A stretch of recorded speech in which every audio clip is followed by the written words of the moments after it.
Total جو دہشت گرد بلائے عمران خان نے ان کی تعداد 40,000 تھی جنہوں نے صوبے میں ادھم مچایا ہوا ہے، بلکہ باقی پاکستان میں بھی وہ کارروائیاں کرنے کا ارادہ رکھتے ہیں یا نہیں کر سکتے جہاں انتظامات زیادہ ہیں، لیکن وہاں تو ان کی اپنی حکومت ہے۔ جب تک اس حکومت کو ختم نہیں کیا جاتا ٹی ٹی پی کی سہولت کاری ہوتی رہے گی۔ افغانستان کی سرحد سے لوگ آتے ہیں، لیکن صرف اس سرحد سے لوگ نہیں آتے، ہزاروں لوگ یہیں اسی صوبے میں مقیم ہیں عمران خان کے دور سے، جن کی تعداد میں نے بتایا کہ 40,000 ہے، جن میں سے 8,000 تو ہارڈ کور ہیں، لیکن باقی 32,000 جو ہیں وہ بھی ٹریننگ حاصل کر کے ہارڈ کور بن جاتے ہیں، تجربہ کار بن جاتے ہیں اور پھر وہ کارروائیاں کرتے ہیں۔ تو اتنی بڑی تعداد میں فوج کب تک ان لوگوں سے لڑتی رہے گی؟ کیوں نہیں ان کی سہولت کاری کا رستہ بند کیا جاتا؟ اب اس میں کہا جاتا ہے کہ اگر کے پی کی حکومت ختم کر دی گئی تو وہاں ایک سیاسی بحران پیدا ہو جائے گا، یعنی کہ خطرے کی نوعیت جو ہے وہ دوہری ہو جائے گی۔ یہ اس بات میں وزن تو ہے، لیکن اب ان کو سوچنا چاہیے کہ پھر کیا کرنا چاہیے۔ یا تو گنڈا پور کی ہی سربراہی میں ایک نئی حکومت بنا دی جائے جس میں پی ٹی آئی کا جو ٹیررسٹ گروپ ہے، تقریباً ساری پی ٹی آئی ٹیررسٹ ہے، اینٹی پاکستان ہے، گریٹر پشتونستان کے ایجنڈے پر کام کر رہی ہے، راہ کے ساتھ ان کی معاونت ہے، راہ کے ساتھ ان کا تعاون ہے، عمران خان کا ٹویٹر ہینڈل تک راہ چلاتی ہے۔ یہ ساری چیزیں سامنے رکھتے ہوئے کوئی نہ کوئی متبادل انتظام تو کرنا ہوگا، ورنہ تو اسی طرح پاکستانی جوان شہید ہوتے رہیں گے۔ قوم کے لیے یہ اعصابی جھٹکا ہوتا ہے جب وہ یہ خبر سنتی ہے کہ آج 5 جوان شہید ہو گئے، آج 6 جوان شہید ہو گئے، تو پاکستانی پوری قوم کو شاک لگتا ہے، اور جو نقصان ہوتا ہے پاکستانی فوج کا وہ تو خیر اپنی جگہ بہت یعنی ناقابل تلافی قسم کا نقصان ہوتا ہے، لیکن قوم کے اعصاب بھی اس صورتحال میں چٹک رہے ہیں۔ تو اب دیکھنا یہ ہے کہ حکومت وہاں کیا کرتی ہے، ریاست وہاں کیا کرتی ہے، کون سا متبادل طریقہ نکالتی ہے۔ ایک بات اچھی کی انہوں نے طالبان کی حکومت افغانستان، وہ جو سکہ بند ٹیررسٹ ہے جن کی کامیابی پر ہم نے جشن منایا تھا کہ امریکہ کو مار بھگایا، بھارت کو لا بٹھایا افغانستان میں۔ اچھا، اب دوسرا موضوع، پی ٹی آئی کا سفر اب بانگوں پر ختم ہونے والا ہے۔ انہوں نے 20 تاریخ کو اعلان کیا ہے کہ پورے ملک میں پی ٹی آئی کے لوگ اذانیں دیں۔ اذان کو فارسی میں بانگ کہتے ہیں اور پنجابی میں بھی بانگ ہی کہتے ہیں، لیکن بانگ جہاں اذان کا متبادل ہے، پنجابی ترجمہ ہے، وہاں پنجابی میں ایک محاورہ بھی ہے کہ فلانے کی تو بانگیں نکل گئیں، یعنی جب وہ اتنی زیادہ چیخیں اس کے منہ سے بلند ہوں کہ جن کو کہا جاتا ہے کہ کربناک چیخیں، اذیت ناک چیخیں، تو وہ بانگیں بلند ہونے والی ہے۔ پی ٹی آئی کو ہدایت کی گئی ہے کہ 20 تاریخ کو سب لوگ اپنی چھتوں پر چڑھ جائیں اور اذانیں دیں، اور جن کو اذان نہیں آتی، مزیدار فکرہ سنیے، جن کو اذان نہیں آتی وہ موبائل پر اذان چلائیں، یعنی اذان چلائیں نہیں بلکہ بجائیں۔ تو پی ٹی آئی کو اذانیں بھی نہیں آتی، تو یہاں ایک لطیفہ یہ ہے کہ کسی مجلس میں 4-5 لوگ بیٹھے ہوئے تھے، ان میں سے 2 زومبی تھے،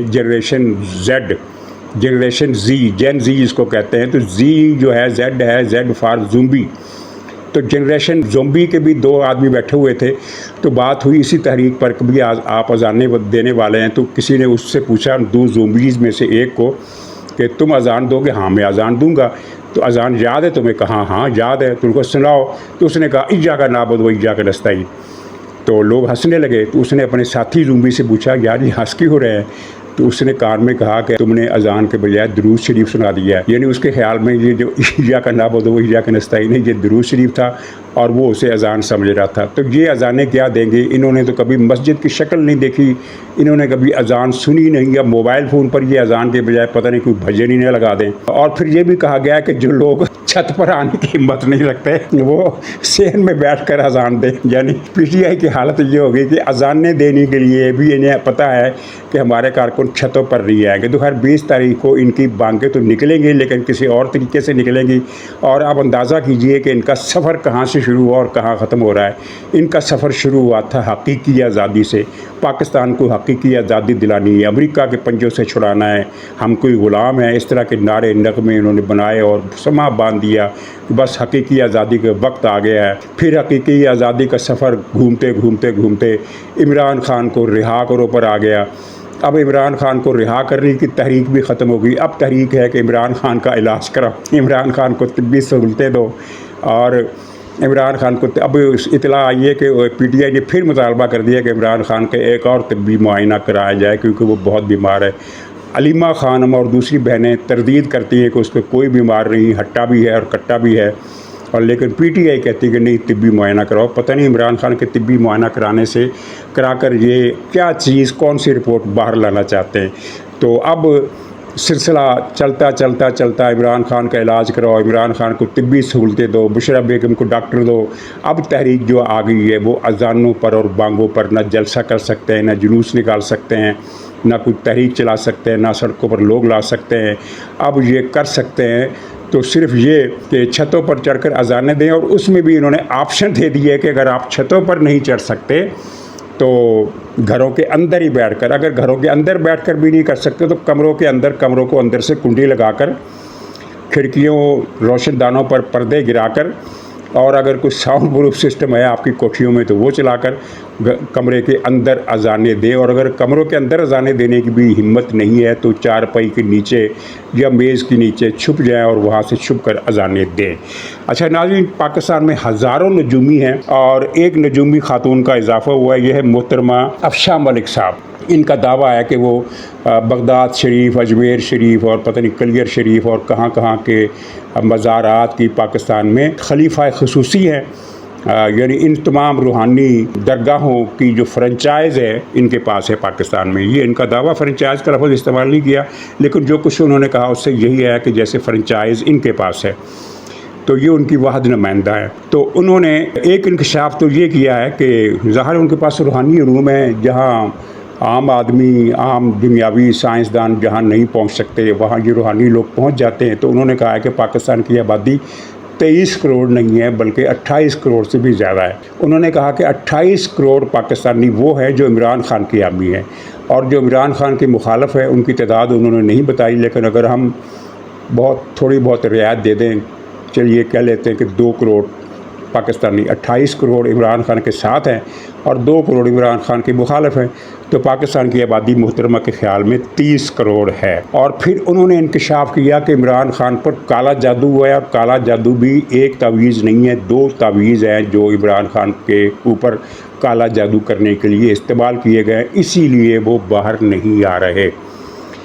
اگر تعویذوں والی بات مان لی جائے تو تعویذ پھر عمران خان پر نہیں کیا ہوگا، وہ کسی اور پر کیا ہوگا جو ان تعویذوں کے زیر اثر عمران خان کو باہر آنے کی اجازت نہیں دے رہا۔ یہ تو نہیں ہو سکتا نا کہ تعویذ جس پر ڈالے جائیں وہ خود ہی گرفتار ہو کر اندر جیل میں بند ہو جائے۔ تو میرا سوال پی ٹی آئی والوں سے یہ ہے، وہ بھی اس نجومی خاتون کو وہ بہت مانتے ہیں پی ٹی آئی والے، تو میرا سوال یہ ہے کہ آپ کا تو دعویٰ تھا اور آپ کا تو ایمان تھا کہ بشرا بی بی کے پاس شیخ الطائفہ جن کو کہا جاتا ہے، ابن عربی، محی الدین ابن عربی سے بھی زیادہ علم ہے، مولانا روم سے بھی زیادہ علم ہے۔ یہ عمران خان نے کہا تھا نا، آن دی ریکارڈ کہا تھا، اور پوری پی ٹی آئی اس پر ایمان رکھتی ہے کہ بشرا بی بی جو ہیں وہ ابن عربی اور مولانا روم دونوں سے زیادہ علم رکھتی ہیں، اور زیادہ کتنا؟ کہیں زیادہ۔ ایک تو ہوتا ہے نا تھوڑا بہت زیادہ، کہیں زیادہ کا مطلب ہے کئی گنا، یعنی ان دونوں شخصیات کے پاس جتنا علم تھا اس سے کئی گنا زیادہ علم بشرا بی بی کے پاس ہے۔ تو میرا سوال یہ ہے کہ پھر یہ اتنا زیادہ علم ہونے کے باوجود 2 تعویذوں کا توڑ نہیں کر سکی یہ خاتون بشرا بی بی، تو پھر اس علم کا فائدہ؟ یا وہ علم بھول گئی ہیں جیل میں جانے کے بعد، دماغ سے نکل گیا ہے، ذہن سے نکل گیا ہے؟ تو یہ فیصلہ آپ کریں کہ یہ اتنا زیادہ علم بشرا بی بی کے پاس جو علم ہے ابن عربی اور مولانا روم سے بھی جو کئی گنا زیادہ ہے، یہ 2 تعویذ ان کا توڑ نہیں کر سکتا؟ تو یہ تو کمال کی بات ہے، سوچنے کا مقام ہے۔ ناظرین، بنگلہ دیش سے جو کل خبر آئی پرسوں پاکستان کی میڈیا میں، تو وہ نہیں چھاپی جاتی، ان کو پتہ نہیں یہ خبریں غیر اہم لگتی ہیں۔ تو خبر یہ ہے کہ ڈھاکہ کی دوسری بڑی یونیورسٹی جہانگیر نگر یونیورسٹی میں بھی اسلامی جمع طلبہ کامیاب ہو گئی، اور اس نے مرکزی عہدیداروں کی سیٹیں بھی جیت لی، اور باقی جو کل سیٹیں ہوتی ہیں 25، ان میں سے کل ملا کر انہوں نے 20 سیٹیں جیتی ہیں۔ اور جہانگیر نگر یونیورسٹی ڈھاکہ کے علاقے میں ہے، اور اس کو 1970 میں یحییٰ خان کی حکومت نے بنایا تھا، شروع کی تھی تعمیر 1970 میں، اور 1 سال کے اندر یہ فنکشنل ہو گئی تھی، یعنی پاکستان ٹوٹنے سے پہلے یہ یونیورسٹی فنکشنل ہو چکی تھی، اتنی سپیڈ سے اس کو تعمیر کیا گیا۔ تو یہ بنگلہ دیش کی 4 بڑی یونیورسٹیوں میں سے ایک ہے۔ تو جہاں جیت گئی ہے، تو اس پر بھارت کا میڈیا کیا کہہ رہا ہے؟ بھارت کے میڈیا پر میں نے بہت سے کمنٹس پڑھے، تو وہ اگر میں سب سناؤں تو بہت ٹائم لگے گا. میں صرف 2 فکرے بتاتا ہوں. ایک فکرہ ان کا یہ ہے کہ عنقریب بھارت کو ایک مختلف بنگلہ دیش کا سامنا ہوگا. مختلف بنگلہ دیش، مختلف سے مراد یہ ہے کہ اب تک بنگلہ دیش سے معاملات جس نہج پر جا رہے تھے اور جو اس کا انٹریکشن تھا بھارت کے ساتھ، اور بھارت کو بنگلہ دیش کی طرف سے بڑی بے فکری تھی، وہ ساری ختم ہونے والی ہے اور ایک نیا بنگلہ دیش ابھر کر سامنے آنے والا ہے. مطلب یہ ہے کہ جو نیا بنگلہ دیش ہوگا، الیکشن کے نتیجے میں وہاں ایک ایسی حکومت قائم ہو سکتی ہے جو کچھ ریڈیکل بھی ہوگی اور کچھ اینٹی انڈیا ہوگی، پرو پاکستان ہوگی، پرو اسلامسٹ ہوگی، پرو پان اسلام ہوگی. یعنی یہ نہیں کہ وہاں کوئی اسلامی خلافت قائم ہونے والی ہے، لیکن یہ ہے کہ ایک اورینٹیشن بنگلہ دیش کی پھر سے مسلم ورلڈ کی طرف ہو جائے گی اور یہ لامحالہ اینٹی انڈیا ہوگی. اور اس پر یہ انڈیا کے میڈیا میں بہت تبصرے شائع ہو رہے ہیں. اور ایک تبصرہ اور کہا گیا ہے، اس میں کہا گیا ہے کہ فیوچر سے مراد کوئی 10 سال بعد والا فیوچر نہیں، بلکہ جو شروع ہو چکا ہے، جس کی دہلیز پر ہم اس وقت دنیا بیٹھی ہے، اس فیوچر میں 2 پاکستان کا سامنا ہوگا. ایک پاکستان جو اسلامی جمہوریہ پاکستان ہے، جو 1971 میں بٹ گیا تھا اور پھر بٹ کر مغربی پاکستان کا علاقہ پاکستان بن گیا اور مشرقی پاکستان بنگلہ دیش بن گیا. ایک پاکستان تو یہ ہوا اور دوسرا پاکستان بنگلہ دیش، یعنی ہوگا تو وہ بنگلہ دیش، لیکن دراصل وہ پاکستان ہوگا. اس جو آگے تشریح کی گئی ہے وہ اس سینس میں کہ یہ جو مینار پاکستان پر جو قرارداد پاس کی گئی تھی، جس کو ہم قرارداد پاکستان کہتے ہیں، 23 مارچ کو، اس کا تصور صحیح ہو جائے گا، کیونکہ اس میں کہا گیا تھا کہ مسلمانوں کے لیے 2 ملک بنائے جائیں، ایک شمال مغرب میں اور ایک شمال مشرق میں. تو یہ وہ چیز ہے جو اس انداز سے پوری ہو رہی ہے. اور 2 قومی نظریہ اب پہلے سے زیادہ چمکدار رنگ اور روغن میں، شکل میں، صورت میں، حیت میں زیادہ طاقتور روپ میں سامنے آ گیا ہے. وہ 2 قومی نظریہ جس کے بارے میں 1971 کے بعد 1972 میں غالباً 72 کے جنوری میں شروع میں اندرا گاندھی نے ایک خطاب کیا تھا اور کہا تھا کہ ہم نے اور بنگلہ دیش کے عوام نے 2 قومی نظریے کو اٹھا کر خلیج بنگال میں دفن کر دیا ہے. تو ناظرین، یہ ہے وہ پراسپیکٹس جو ہمیں نظر آ رہے ہیں. یہ بڑی تبدیلیاں ہیں. تبدیلیاں شام میں ہو رہی ہیں، مڈل ایسٹ میں ہو رہی ہیں، ترکی میں ہو رہی ہیں، سینٹرل ایشیا میں ہو رہی ہیں، اسلامی حوالے سے، پان اسلامک حوالے سے. اور جو دوسرے معاملات ہیں وہ بھی ہم شکل بڑی خاصی تبدیل شدہ دیکھ رہے ہیں. یورپ، امریکہ، روس، چین، یہ جو سارا انٹرنیشنل انٹریکشن والا ایک میپ ہے، انٹر-ایکٹیو میپ جو ہے، وہ اپنا جو اس کا اینٹی کلاک وائز چلنا شروع ہو گیا ہے. مجھے لگتا ہے اس پر انشاءاللہ ہم کل بات کریں گے، جب قطر کانفرنس کے فیصلے آ چکیں گے اور ان پر تبصرے بھی ہو چکیں گے. آج رات یا کل صبح یہ سارا منظر قطر کانفرنس کا کلیئر ہو جائے گا. اجازت دیجیے، انشاءاللہ اگلے ولاگ میں ملاقات ہوگی. تب تک کے لیے خدا حافظ.